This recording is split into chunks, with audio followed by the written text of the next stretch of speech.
माझं जेवढं raw material होतं कमीत कमी माझं 70-80 रॉ मटेरियल होतं ते पूर्णचं पूर्ण पाण्यामुळे तबाह झालेलं आहे. काही गाऱ्यामध्ये फसलेले आहे, काही सापडतच नाही, शक गेलेले आहे. सरकार वारंवार सांगत असते उद्योगधंदे करा, स्वतःच्या पायावर उभं राहा, काहीतरी व्यवसाय उभा करा.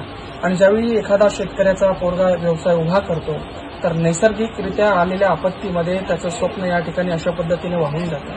अशा वेळी जबाबदारी बनते ती सरकारची की या तरुणांना कशा पद्धतीने पाठीवर थाप देऊन पुन्हा त्याच ताकदीनं उभं करायचं.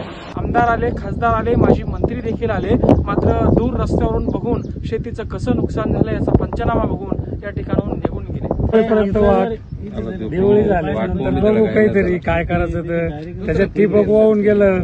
आम्ही बोलायला गेलो ते म्हणजे पोलीस स्टेशनला अर्ज द्या. आता पोलीस स्टेशनला अर्ज द्यायचं तर ती वस्तू चोरीला जाईल का? झालं त्याचं काम होतं पंचनामा करायचा. आम्ही त्याला विचारलं, त्याने सांगितलं की बाबा तुम्ही पोलीस स्टेशनला अर्ज द्या. मग आम्हाला शंका झाली याला करायचंच नाही ना, हे बी देणार नाही ते बी देणार नाही, मध्ये चुकाडा येईल. त्याच्या नियमाला नियम आप शेतकऱ्यात काही एक शेतकरी त्याच्यापर्यंत जाऊ शकत नाही. पण असं समजा तडफदार नेत्यानं जर उचललं समजून घ्या तर थोडं फुल नाही फुलाची पाकळी भेटू शकते. शेतकऱ्याने 20-25 गोण्यात खत ठेवलं होतं, या खताच्या गोणीमधून खत निघून गेलंय. अक्षरशः पाणी या गोणीमध्ये राहिलंय. इकडे दाखवा, पाणी या गोणीमध्ये राहिलंय आणि इथले नेते स्वस्थ झालेले आहेत. यांनी शेतकऱ्याच्या बांधावर तर आलेत पण शेतकऱ्याच्या भावना यांना कळालेल्या नाही. नुकसान भरपाई या शेतकऱ्यांना कशी मिळेल हे आपण या ठिकाणी प्रयत्न करायला पाहिजे.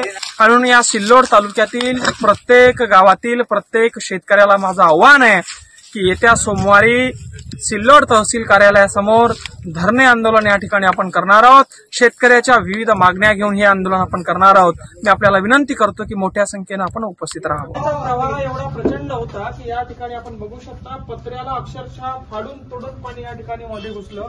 हे एक व्यावसायिक आहे ज्यांनी स्वतःच्या मेहनतीनं व्यवसाय मोठा केला. सरकार म्हणतं व्यावसायिक बना, सरकार म्हणतं स्वतःच्या पायावर उभं राहा, स्वतःचे उद्योग सुरू करा. अशा पद्धतीने उद्योग सुरू केला. जवळजवळ 1000 गोण्या या ठिकाणी सिमेंटाच्या अक्षरशः दगडाच्या रूपांतरित झालेल्या आपण बघू शकता. मी तर या ठिकाणी एवढं नुकसान झाल्यानंतर आमची सरकारला, आमची अधिकाऱ्यांना विनंती आहे, जर इथं गांजाचे खोके, इथं दारूचे बॉक्स असले असते तर धडाधड रेड या ठिकाणी पडल्या असत्या. मात्र एका तरुणाची मेहनत, एका परिवाराचे स्वप्न, एका गावातील उद्योगपती होऊ बघणाऱ्या एका तरुणाचे स्वप्न या ठिकाणी पाण्यात वाहून गेलेले आहे. सरकारने ही बाब अत्यंत गांभीर्याने घेणं गरजेचं आहे. डाटा केला ना जी घेता येते आपण पुन्हा ते कॉम्प्युटरमध्ये घेऊन म्हणजे उद्या तहसील तयारी आपला राजू गोरे जे शेळ्या ते वाहून गेले खत वाहिले